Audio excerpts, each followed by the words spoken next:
Hello, welcome everyone. I'm Ann Kinseth. I'm the Director of Education at the Meadows Museum. Thank you all so much for taking time to join us for our lunchtime program, Learning at Lunch. It is my pleasure to introduce our speaker today, Dr. Nick Hartigan.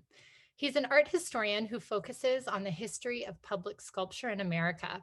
He's a fine arts specialist with the General Services Administration, where he helps care for the American people's collection of fine art located in and around Washington, D.C.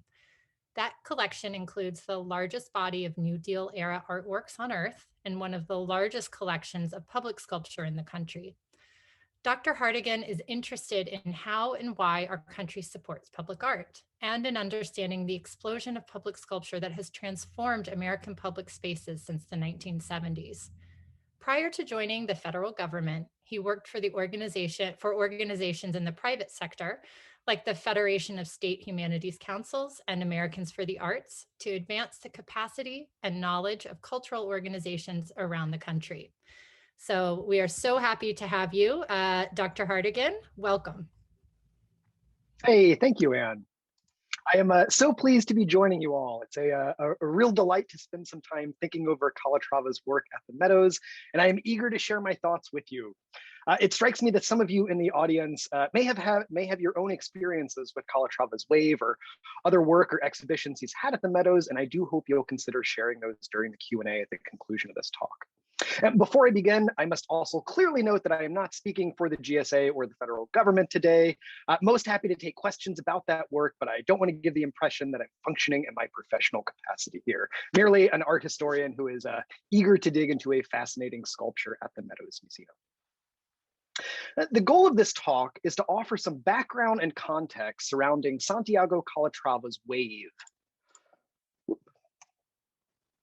It's worth laying out a few things here. So to do that, I've prepared some brief notes about Calatrava's relationship with the Meadows and his architectural and artistic practices, but I'll spend the lion's share of today's time focused directly on Wave and considering how it relates to the larger history of sculpture in the 20th century. It's worth laying out some core facts about Calatrava's relationship with the Meadows, which has been a mutually supportive and rich partnership that has extended more than 2 decades. Calatrava's Wave is an effective marker for the start of his relationship with the Meadows, and it's hard not to think of it as a sort of ever-present reminder of the architect's relationship with the museum. It is huge and it's right out front. But even more so, it was a catalyst for a whole range of collaborations in the following years, and the sculpture has become an iconic symbol of the Meadows' commitment to contemporary outdoor sculpture. If we wanted to boil down Calatrava's 2 decades of partnership with the Meadows, then his outdoor sculpture there would be the focal point for that relationship. While the Meadows was building their new home in 1999, the museum began discussions with Calatrava about commissioning a major outdoor artwork. He would complete the sculpture 3 years later in 2002, and in the meantime, in 2000, Calatrava is awarded the Alger H. Meadows Award for Excellence in the Arts from Southern Methodist University. The following year, in 2001, the new Meadows Museum opens and Calatrava's work is the inaugural exhibition. In celebration of the impending completion of Wave in 2002, King Juan Carlos I and Queen Sofia of Spain ceremonially poured water from Spain into a vase for Wave, and that water is eventually added to the basin by the Spanish ambassador to the United States. So it's a sort of touching moment and one in which, again, Wave is a clear focal point for this transatlantic relationship.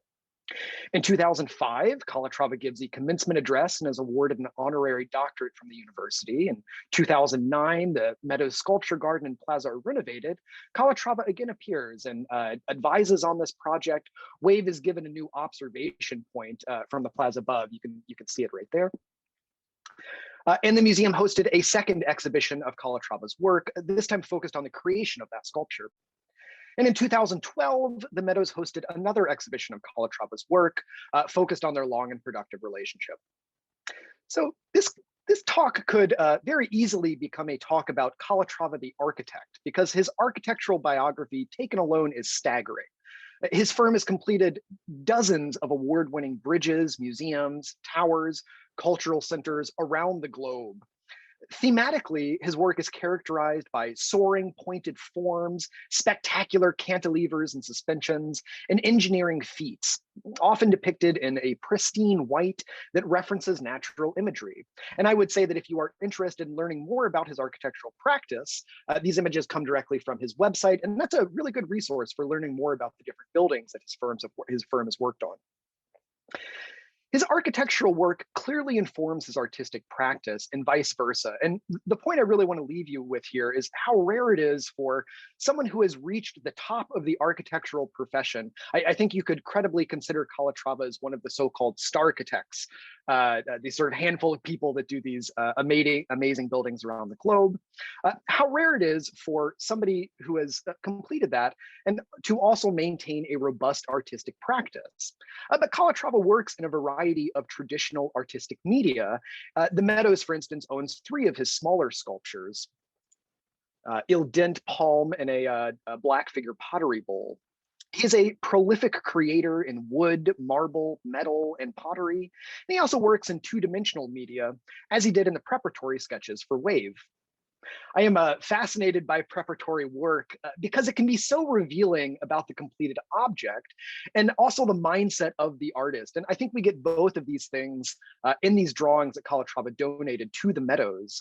He created these on site when he was conceiving of the work in 2001. And the sketches really show us parts of the creative process from rough concept above. You get a sense of the overall effect he's looking for. To the more sort of quasi-technical documents that we get below, you can see where he sort of refined his thinking on how the fulcrum should be supportive. He started to account for plumbing, for lighting, for volume of the water, things like that. But it really is a mix of sort of creative and technical exercise. Nowhere is that more clear than this picture, where, I love that we had this very sort of painterly nude next to a pool, but Calatrava has also begun to work out how the plumbing system will work and where the lighting will sit and sort of finer details like that. Like his architecture, Wave is a hugely ambitious public sculpture. This is not a half measure or a shy step into permanent public art. This is a bold and technically challenging artwork. The facts of the sculpture are staggering and they bear repeating. The primary components of the sculpture consists of 129 bronze-coated steel beams that were manufactured in Spain and shipped to Dallas. Each beam is 26 feet long and weighs 441 pounds, despite, I would add, appearing nearly weightless when they're in operation. All of these beams are set above a granite reflecting pool, which functions as a fountain with its own plumbing system. And the entire arrangement of beams are balanced on a fulcrum that allows them to move in unison, thanks to a hidden electrical motor and gearing. This makes it a very large public sculpture. It occupies more than 1,700 square feet. You could comfortably fit 6 or 7 pickup trucks in that space. Not sure about Texas edition trucks, but regular sized trucks for sure. This long form really sets it apart from a great deal of modern public sculpture, which, despite enormous variety and differences, often include some form of an object depicted in the round, upright, with space to circumnavigate the work. Now, I realize I'm sort of alighting hundreds of years of diverse sculptural practice here, but it's in the service of pointing out one of the major reasons Wave is different than a lot of other public sculpture in the world. You could sort of, speaking in broad generalities, describe an enormous amount of public sculpture as a thing on a pedestal, or a person, an object, a conglomeration of steel, upright that we can walk around. And this is a sort of Platonic ideal of what sculpture is supposed to do that is unique to sculpture. It presents us with an object or objects best seen in 3 dimensions, and ideally in a format that changes as we move around the object. And this is what categorically distinguishes sculpture from other forms of art. This is not, however, the model followed by Calatrava. Instead, Wave is more of a field of experience, akin to an earthwork or some other experiential artwork. The viewer is presented with a series of staged views that evoke more of a bodily phenomenological experience. It's easy to feel drawn into the artwork, which reads as more of an environment than a single static object to be investigated. We're presented with a scene that unfolds in front of our eyes, almost like a cyclorama, the 19th century theatrical device that allowed a large, complex scene to open up in front of a viewer. A visitor to a cyclorama is able to stand in the center of the room and turn their head to take in the unfolding narrative. And indeed, some of these would actually put up, blinders to sort of shape one's perception of the scene. Indeed, while you can and should move around Wave to see it from different vantages, and notably to see it from above, a rare opportunity for most public sculpture, and one specifically designed and desired by Calatrava.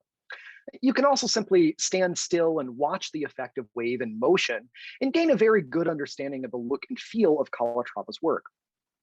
The size of his sculpture also plays into this experience. The artwork is difficult to take in with one glance. It's long and it gives the viewer a lot to investigate. It can easily take up your entire field of vision, akin to, say, a very large painting. The effect of gazing at wave will readily call to mind experiences from the natural world. The slow undulation of beams is a clear reference to ocean waves, certainly, but also sand dunes or the experience of driving past low hills, perhaps in a Texas hill country. Personally, I kept thinking of driving through the Badlands as a boy and seeing the landscape sort of slowly rise and fall. The evocation of the natural world and natural forms is a space that has been explored by a range of other contemporary sculptors. And I think these following works make for a fruitful comparison with Calatrava's own goals and desired impact. They also offer alternative ways of thinking about Calatrava's work, and they help locate his practice in the history of art. In researching Wave, I was constantly reminded of Maya Lin's Wayfields. Lin is, of course, best known for her winning design of the Vietnam Veterans Memorial in Washington, D.C. in 1982. Following that, Lin was commissioned or solicited to create further memorials, some of which she made, like Alabama's Civil Rights Memorial in 1989. Before she announced that she would not be making any more memorials, she didn't want to be pigeonholed as an architect of memorials alone. The first two works that Lin completed following her cessation of memorial commissions both relied on wave imagery. The first is Groundswell at Ohio State University at the Wexner Art Center there, and the second is Wayfield at the University of Michigan. She has returned to this motif throughout her career. Lin has now completed 3 of these Wayfields, with each one being successively larger than the last. For each, the artist transforms a stretch of land into a series of kidney-shaped low hills that call to mind comparable imagery that we've discussed with Calatrava. The first earthwork was Wayfield at the University of Michigan. She made this in 1993. It is a remarkable, though slightly hidden treasure on the university's North Campus. It actually began its life as a memorial. The commissioning body wished it to be a memorial, and then later learned that Lin was no longer doing memorials, and so it sort of magically became an artwork with no memorial connotations. The effect of this is really quite impressive. If you run or walk across the work, you gain the sensation of being in undulating waves, not at all dissimilar to watching Calatrava's sculpture bob up and down. You get the sort of quasi full body experience. And socially, it's a popular place to study or hold outdoor classes. It makes for an exciting terrain in a long winter. As a scholar of public art who attended the University of Michigan, it was really great when it snowed because you could see how people were engaging with the artwork. You could follow their tracks across it. More than a decade later, Lin completed Flutter at the Wilkie D. Ferguson Jr. Courthouse in Miami, Florida. And this builds upon Lin's work in Michigan. It's larger. It occupies 2 distinct spaces. You can sort of see the corner of the second space here. And it's outside of a large federal courthouse. So in addition to being literally located closer to the water, the earthwork is staged in such a way that it can be read as a sea upon which the building sails, and the building can likewise be read as a ship. Flutter and Wayfield are formally similar, but their use varies a good deal based on the surrounding context. The front door of a federal courthouse is going to encourage a different sort of personal experience than a hidden refuge at a public university. I'm also pleased to note that this is part of the GSA's fine art collection, which means that congratulations, this work is owned by you, the public. I hope you get a chance to visit. The final Wayfield that Lin made is called Storm King Wayfield at Storm King Art Center in New York. Storm King is a massive outdoor museum in New York's Hudson Valley, and Lynn worked there. Lynn's work there is the most visually impressive and the largest of the three wave fields she's created. It's 11 acres. It was built on a former gravel quarry, and it just dwarfs viewers. When you move around in that space, you feel swallowed by the ocean. It can be physically disorienting. It can also be powerfully effective. With this, as with all three of these wave fields, you get a sense of the hypnotic quality of these slow and steady undulations. And I think the same thing plays out in Calatrava's wave at the Meadows. One final note is that this environmental effect is not constrained to public art. It's also been deployed in the creation of memorials, notably the Memorial to the Murdered Jews of Europe, a Holocaust memorial in Berlin designed by the architects Peter Eisenman and Burro Happold. It was finished in 2005. I think this speaks to the potency of creating an environment that can swallow up a viewer. The experience of being a little disoriented, of being submerged and then coming up from air is a powerful one. And it can equally be referenced in fine art like Calatrava's Wave as it can for a sort of somber and pointed memorial. One might also consider the work of Christo and Jean-Claude, who completed dozens of enormous temporary landscape-sized artworks around the world. For our purposes, their running fence from 1972 to 76 has quite a bit in common with the effect achieved by Calatrava. You can see in the background there, that's running fence. Running Fence was a temporary installation 24.5 miles long that consisted of an 18-foot high woven nylon cloth strung between poles and wires. It roved over the hills in Sonoma and Marin counties in California before terminating in the Pacific Ocean. Like Wave, Running Fence elided the imagery of the natural world and called to mind the rhythmic, endless movement of ocean waves. The fence could likewise also be read as a sail, and it literally captures and makes use of undulating hills. One can imagine how a long rippling cloth would produce a comparable effect of seeing Calatrava's sculpture slowly rise and fall over time, albeit over a much larger space. Again, this is sculpture as experience. We are not looking at a discrete object. We can't even see the whole object at once. Instead, we're experiencing something designed to provoke an effect and a more comprehensive experience for the viewer. And part of this experience is its limited duration. Christo and Jean-Claude's work was temporary. You either saw it or you didn't. And all we have now is a documentation of the work, not the work itself. This is a limited experience. It's not replicable. Running Fence was also impossible to see all at once. A viewer had to drive along nearly 40 miles of roadways to view the full artwork. And again, one can imagine the comparisons of driving around the hills of Marin and Sonoma County and calling to mind the sort of ocean wave bobbing up and down. This is a useful comparison for Calatrava's sculpture because it helps identify the sort of effect and mode of looking that he's engaged in. Calatrava's work is not Christo and Jean-Claude's Running Fence, but they share an interest in large-scale imagery from the natural world and a desire to create an experiential engagement with the viewer. Calatrava does this by using more traditional means, a plaza sculpture outside of a museum, but we might see the DNA of Christo and Jean-Claude's work in Calatrava's Wave. I've included one further comparison from the world of contemporary art because it's too thought-provoking to ignore, and it does a good job of identifying one of the elements of Calatrava's artistic and architectural practice that I find so animating and compelling. The artwork is Francis Ailes' When Faith Moves Mountains, completed in 2002 in Lima, Peru. Like Christo and Jean-Claude's work, this was a temporary one-time action that the artist documented with film, drawings, prints, maps, and artifacts from the site. So you can go see this work at a museum. It's owned by the Museum of Modern Art. You can read about what happened. You can watch a series of short videos documenting the act, and those are accompanied by a display case that shows other bits of evidence of the artwork. So a shirt, some drawings, a map of the site, things like that. You see proof, essentially, that the artwork actually happened, but you're looking at a record of the event, not the event itself. So to make When Faith Moved Mountains, Ailes recruited 500 people to go to a sand dune near Lima, Peru. And once there, they fanned out at the base of the sand dune, and each using a shovel slowly made their way up the side of the dune, displacing one shovelful of sand with each step. Through their collective effort, they moved the mountain. about 10 centimeters. Hence the artwork's title, When Faith Moves Mountains. Now, Ailes has framed this project as a metaphor for life in Latin America, where it takes enormous collective effort to make even the most minute of changes. With this and his other work, he's also interested in the life of these temporary projects, how they continue to grow and change through oral storytelling and rumor, not that different from how I'm communicating to you right now about the artwork. I think Calatrava's wave, in thinking about Calatrava's wave, the immediate comparison is a reliance on shared geography and experience, from seeing a waveform suggested in sculpture to bodily experiencing that same shape in the natural world.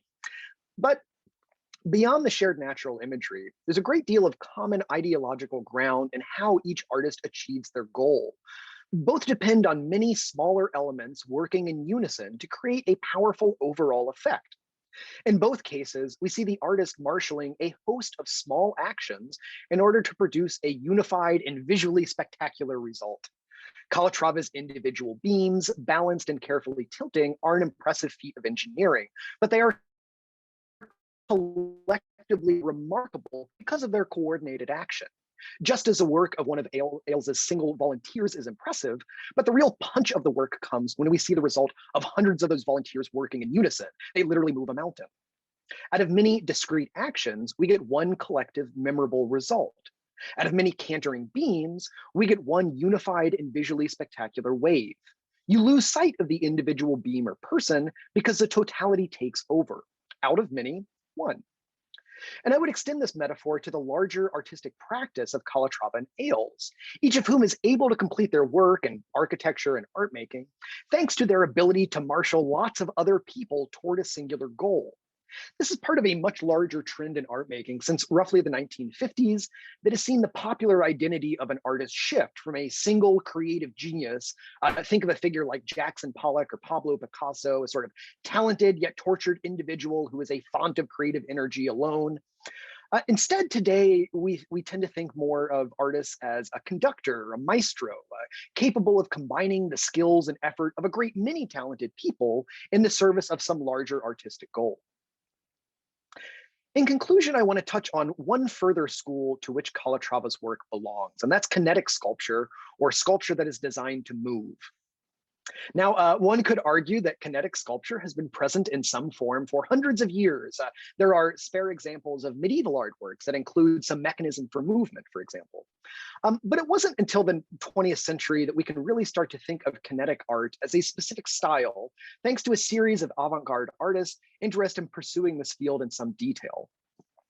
I've arranged these examples as a sort of continuum for kinetics, a clumsy continuum for kinetic sculpture. So moving from left to right, each object is progressively more active, more kinetic.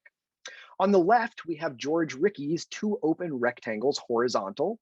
This is located at the Meadows as well, and it's representative of the artist's work.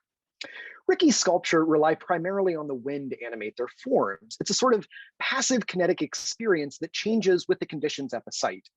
Rickey's two rectangular forms are weighted such that a light breeze is sufficient to send them tumbling and spinning around. In the middle is Naum Gabo's standing wave, made from 1919 to 1920. This might be the first example of a motorized sculpture. And as an aside, I have to also note that Gabo also produced one of the first real sort of public sculptures. That was not this. Standing wave consists of a metal rod upright on a black wooden base. When a switch is pressed, a small electric motor starts the rod spinning, and the oscillations give the appearance of a standing wave that ripples back and forth. It wasn't actually until 1966, when kinetic art had started to see a resurgence, that Gabo added the title Standing Wave. On the right side is one of those 1960s era artists who became enamored with the potential for kinetic sculpture. This is Jean Tinguely's Homage to New York from 1960. This is wild. We might consider this a sculptural performance. So Tinguely created a massive arrangement of objects, 80 bicycle wheels, a go-kart, a piano, a weather balloon, drums, the list goes on. He powered the whole construction with electric motors and relays. And then on St. Patrick's Day in 1960, in the garden of the Museum of Modern Art, he set the thing running. So it was designed to self-construct and then self-destroy. The artwork quite literally tore itself apart, or at least it was designed to do so. It ended up catching fire fairly quickly and was extinguished by the fire department. And if you're curious to see what this looks like, well, you're in luck, because thanks to the Artist Foundation, there's a short video of this available online on Vimeo. Just Google Tingley Homage to New York and you'll find it. So Tingley's work is a sort of extreme limit case of kinetic art, and it does a good job of highlighting one of the major issues facing that work, admittedly in a comic fashion. It's difficult to create an object. That issue is that it's difficult to create an object that is meant to be permanent that also includes moving articulated parts. Of course, Tingley's sculpture was meant to exist only for a short time. That's part of the point, right? But an artwork like Gobbo's Standing Wave needed to be recreated in 1985 after the original was deemed too frail to continue operation. The Tate, which owns this work, also added a protective plastic shell over the artwork. So where would we locate Calatrava's Wave? I think on this continuum of kinetic art, it would seem appropriate to place it somewhere between Gobbo's Standing Wave and Tingley's Homage. The artwork is designed for long-term movement, and that is something of a rarity, a large-scale, permanent kinetic public sculpture. It's worth noting that Calatrava has built kinetic public sculpture before. In the summer of 1993, he installed a machine for making shadows, or shadow machine, in the MoMA Sculpture Garden, incidentally, the same location as Tingley's performance. The sculpture consists of 12 26-foot-long concrete forms that hover over the ground and move subtly, thanks to a series of articulated joints that anchor them to the wall. The comparisons with Wave, I think, are fairly self-evident. And this was installed to correspond with an exhibition of his work at MoMA, and it was always imagined as a temporary installation. That makes SMU's Wave the first permanent public sculpture by Calatrava in the United States, with the short aside of a time capsule that he made that I believe he does not consider a sculptural object. But this issue of permanence and kinetic work raises all sorts of concerns for the long-term care of an artwork like Calatrava's Wave. Granted, it was designed by a world-class architect and engineer, not, say, an artist with minimal technical training. However, the size of Wave, along with the fact of it being installed on top of a water feature, another notoriously difficult public amenity to maintain, leads one to believe that the long-term care and upkeep of the artwork will be a challenge. Indeed, like a lot of public sculpture, Wave experienced damage soon after it was installed when an undergraduate tried to climb the sculpture and broke two of the beams. The issue of permanence in public art is a big one, and certainly not one that's constrained to Calatrava's practice. We have sort of wildly different expectations for the built environment. We regularly build buildings with the notion that they will last for 30 years, 40 years, maybe 50 years. And yet we commission sculpture to sit outside of those buildings, and we imagine it will last forever with minimal care, and that just rarely plays out in reality. So I'll return to how I first introduced this sculpture as a hugely ambitious public artwork. For me now, I find that one of the most enduring and compelling elements of the artwork is the degree to which it's able to remove any sense of concern over permanence. The artwork is animated by a paradox. Just as we know that each individual beam weighs more than 400 pounds, yet appears virtually weightless, so too do we know that the work is prone to entropy. And yet its effect is the exact opposite. It projects a rhythmic, constant dynamic movement, something that calls to mind the endless nature of time, of rebirth, of waves hypnotically beating against an ocean shore, or flying past dune after dune after dune in a vast and endless landscape. It's able to provoke this experience in the midst of a busy college campus. The success of the sculpture is a facility with which it can transport a viewer to new ways of thinking and new ways of considering the world around them. Thank you.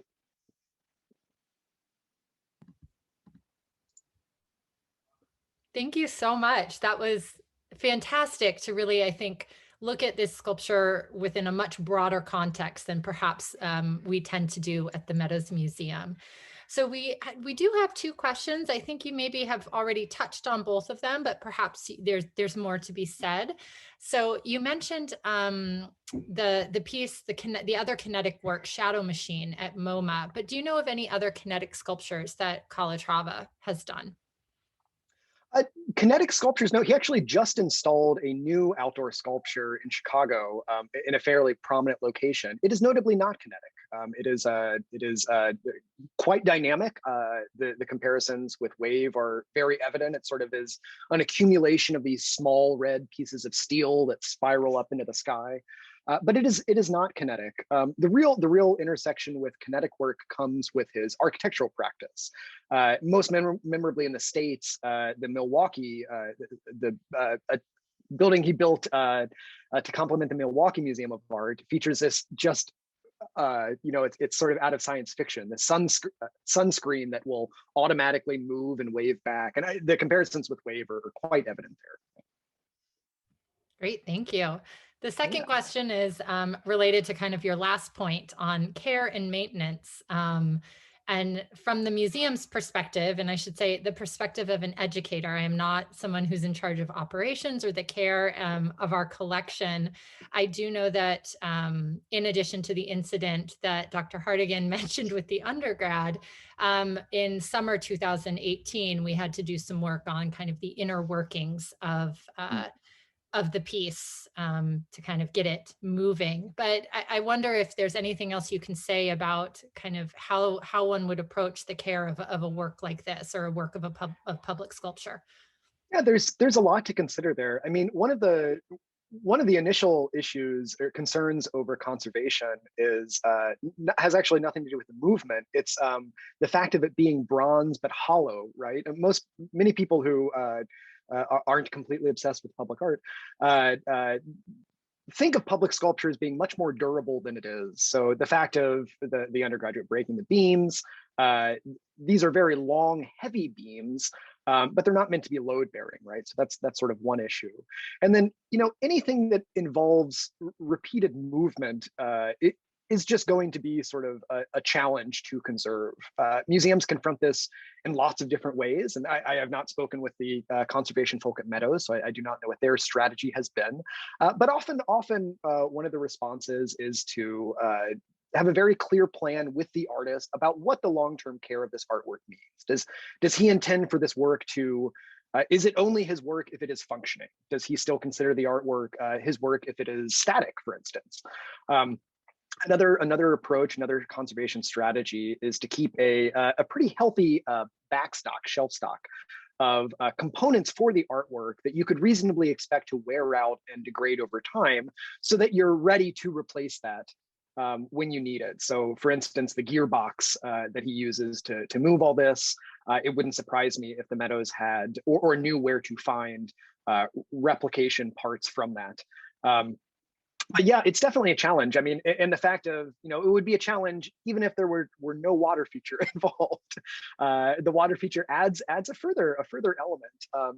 But it also gives us this amazing vista, and we get the reflection in the water. The sort of dual aquatic reference is very nice, I think. Thanks. This is actually a question for me. I think another element, as someone who's experienced the work in person, is sound.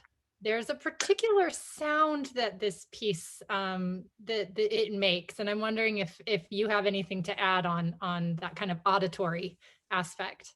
Yeah, I would be so curious to know from how far away the sound is audible. I feel like that would play into the experience quite a bit. If one of the great things about public art is that in contrast to a museum, you're sort of ready to go look at some art. You go into the place where the art is and you look at the art. Public sculpture you encounter in a very different way, right? You sort of whip around a corner and there's a thing in the way. What is that, right? And I suspect the sound could play up that element, right? If you can hear it from a block away, or you're sort of wondering what that wail is. There's one of my favorite public artworks is by this artist named Max Newhouse, and it's in the middle of Times Square. And it's an audio artwork. So you sort of only know it's there if you're looking for it. But if you stand over this particular grate in Times Square, one of the busiest, most media intensive intersections in the world, you can hear this sort of ethereal sound coming up from the grates. And I do wonder, I think there's a productive comparison to be made there with the sort of creaking and groaning of Wave elsewhere on the campus. Thanks. So we are joined today by our former curatorial fellow, our Mellon curatorial fellow, Dr. Wendy Stepanen, and she would like to unmute to ask a question. So Wendy, go ahead.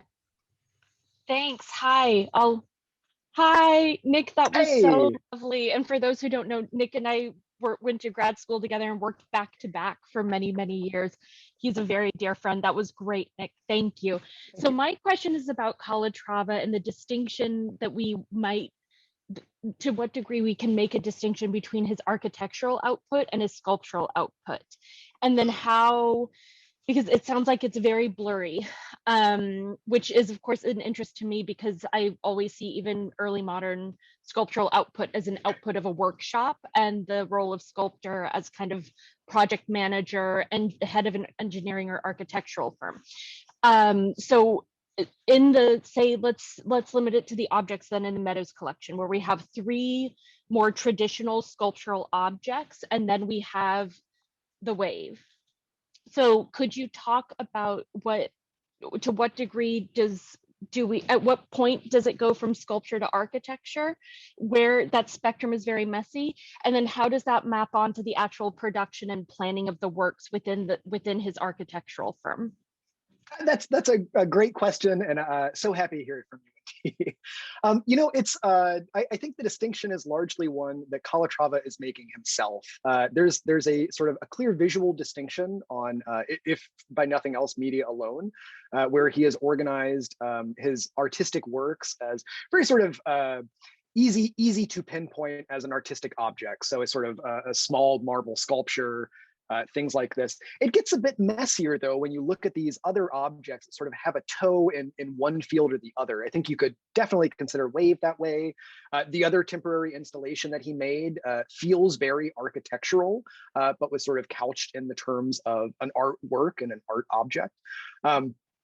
And he's actually, in his building commissions and his high profile building commissions, he's faced criticism from the other angle that some of his proposals are deemed sort of too artistic and not technical enough, that, he will submit proposals for these very large building projects. And they're essentially, they're not that different than the wave sculptures or the wave drawings that I showed that the Meadows owns, where they have a clear sort of artistic bent. There's one of the things that makes him such an interesting figure is that there just aren't a lot of people to compare him with. It is very rare to have this rich and deep artistic practice. I mean, working in marble is not easy. Working in pottery is not easy. These things take years to develop the technical material skills to work with these objects. But he's been doing that alongside, building the World Trade Center Transit Hub, for instance. So there is definitely a lot of cross-pollination, and it is a messy distinction.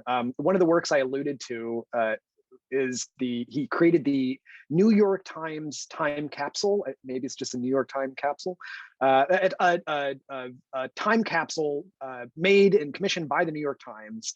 And it is, to my eye, I would consider it a public sculpture. It has a function in that it is filled as a time capsule, but he clearly does not consider it a sculpture. He considers it's sort of a separate category for him, perhaps because of that function.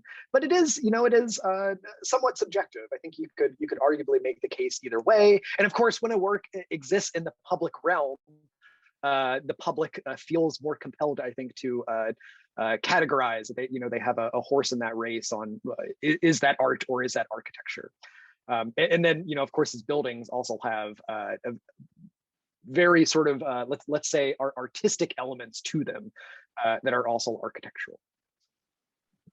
Well, thank you so much.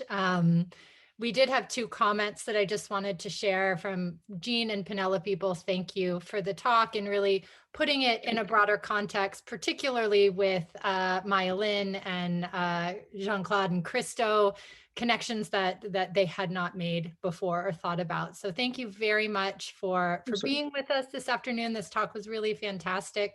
And I want to thank all of you for joining us on this Friday. And we look forward to seeing you at future digital programs at the Meadows Museum. Have a wonderful weekend. Thank you.